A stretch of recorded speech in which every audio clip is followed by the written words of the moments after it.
1998 की, जब माधुरी दीक्षित नई नई इंडस्ट्री में आई थी एंड उनसे कहा गया कि आपका एक किसिंग सीन होगा। वो एक्टर आया और उन्हें किस करता रहा और करता ही रहा। डायरेक्टर ने कट बोला तो वो फिर भी नहीं रुका। 5 मिनट हो गए और उन्होंने माधुरी दीक्षित के होठों को ही काट लिया। एंड ये एक्टर और कोई नहीं थे बल्कि थे विनोद खन्ना जी। तब वो मेरे बहुत, they were very senior to me, तो क्योंकि मैं एकदम नई आई थी फिल्मों में। जी हाँ, The Burning Train, Amar Akbar Anthony and Muqaddar ke Sikandar के एक्टर। बट आखिर ऐसा क्यों हुआ? एंड सिर्फ यही नहीं, आखिर कैसे इसी एक्टर ने बॉलीवुड छोड़ दिया था धर्म के चक्कर में, और जब वापस आए तो इनकी 2 शादियां हो गई थी। और आखिर क्यों गए ये महेश भट्ट को धमकी देने? तो कमेंट में विनोद खन्ना जी की फेवरेट मूवी लिख दो एंड ये वीडियो अपने पापा को भेज दो, क्योंकि आज हम रिवील करेंगे the dark controversy of Vinod Khanna ji.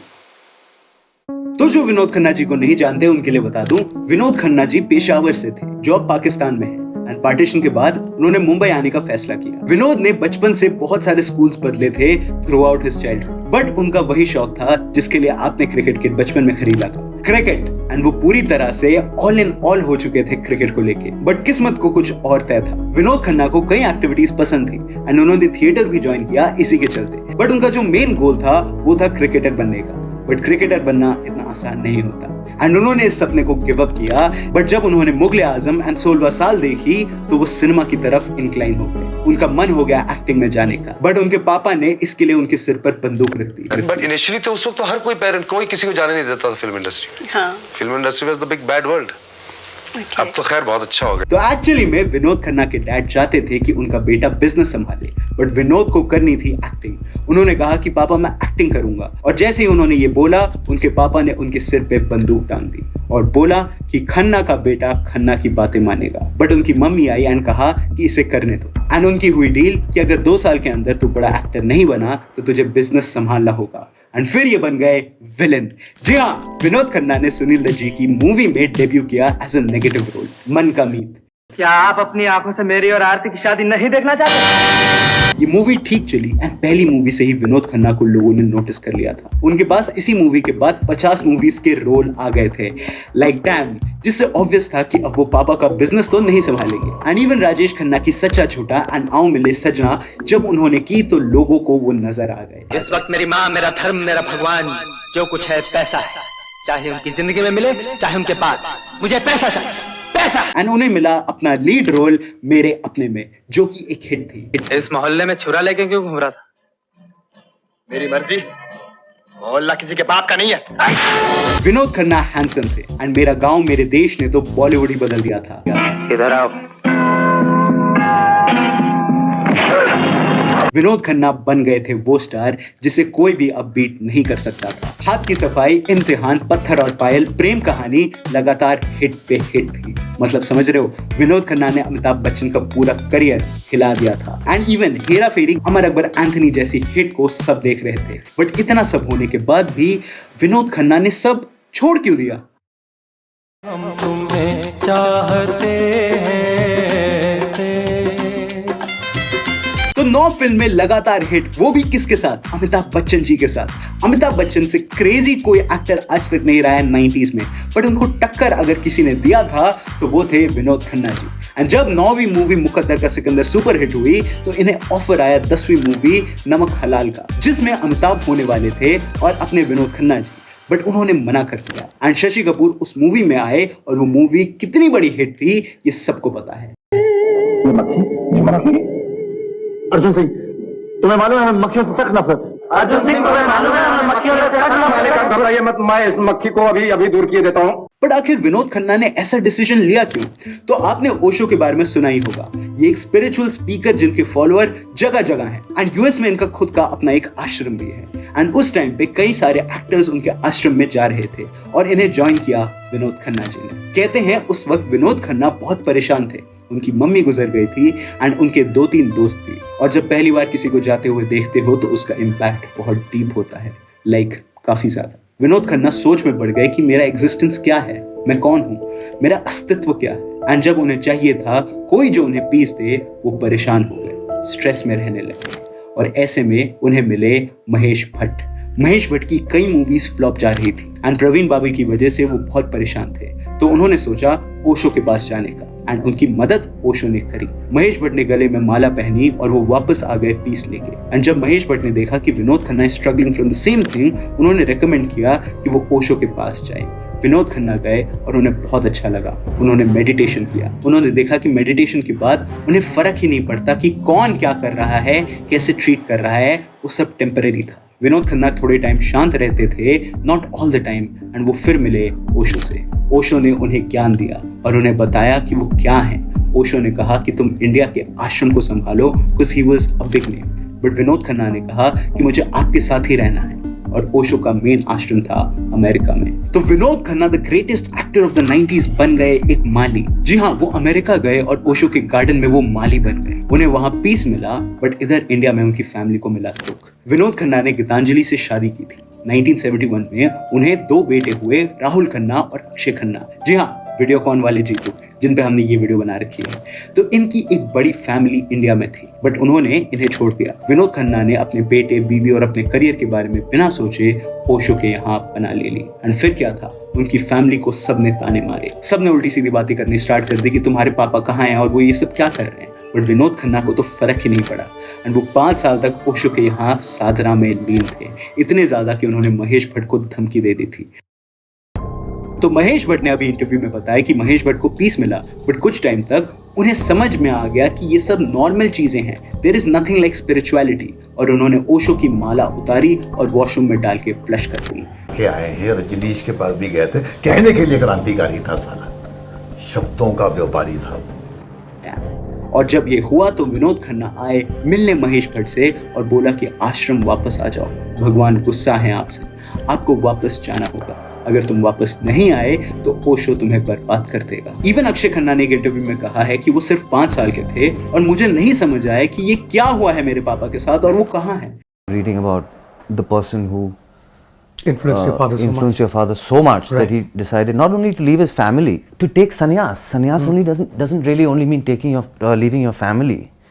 It means giving up your life. And ये एक्चुअली बहुत पेनफुल है एक बच्चे के लिए, बट कभी ना कभी तो विनोद खन्ना को अपनी फैमिली की याद आई होगी, राइट? तो एक दिन विनोद खन्ना को लगा कि अब वो ठीक है, उन्हें जितना सीखना था वो सीख चुके हैं, एंड अब उन्हें वापस अपने बच्चों और बीवी के पास जाना चाहिए। बट बहुत देर हो गई थी। तो ओशो को छोड़ने के बाद विनोद खन्ना जी जब वापस आए तो उन्होंने देखा कि उनकी बीवी अब उनके साथ रिश्ता नहीं रखना चाहती। उनकी शादी और उनकी फैमिली दोनों बिखर चुकी थी, एंड अब वो अकेले थे। बट उन्होंने कहा अब करते हैं कमबैक। तो विनोद खन्ना ने आते ही की इंसाफ, जो एक हिट मूवी निकली, एंड सूर्या भी ठीक ठाक परफॉर्म करी, एंड इवन चांदनी किसे नहीं याद, जिसके गाने बेस्ट थे। मिले हाथों में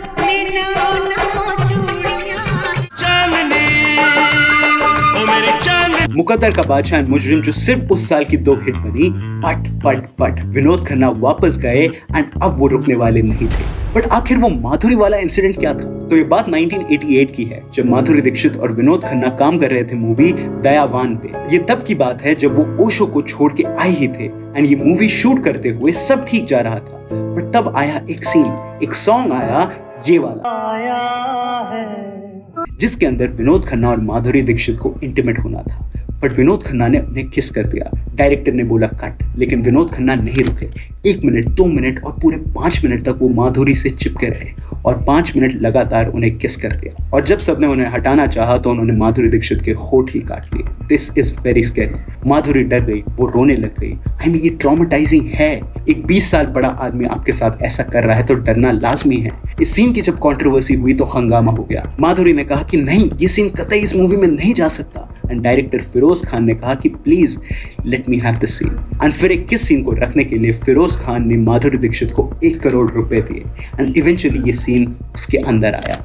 माधुरी दीक्षित आज भी कहती हैं कि वो सीन उन्हें ट्रॉमा देता है और उस वक्त की याद दिलाता है जिस वक्त ये हुआ था। बट ये एक्चुअली बहुत स्कैरी चीज थी। बट कोई नहीं, एक बार गलती हो गई, राइट? नहीं, ये प्रॉब्लम रुकी नहीं, बढ़ती है। तो ये बात थी 1992 की। महेश भट्ट से चीजें फिर से ठीक होने के बाद विनोद खन्ना ने कहा कि कोई मूवी मुझे दे दो, एंड फिर महेश भट्ट ने दी प्रेम धर्म। महेश भट्ट ने कई मूवीज उस पीरियड में की, एंड वो 24 घंटे काम करते थे। उस वक्त वो दिन में मूवी शूट करते थे और रात को प्रेम धर्म। तो रात को महेश भट्ट ने डिसाइड किया शूट करने का, एंड सीन ये था कि डिंपल कपाड़िया बेड पर होंगी, वहां से विनोद खन्ना आएंगे और आउट ऑफ रोमांस किस करके और हक करके सोने चले जाएंगे।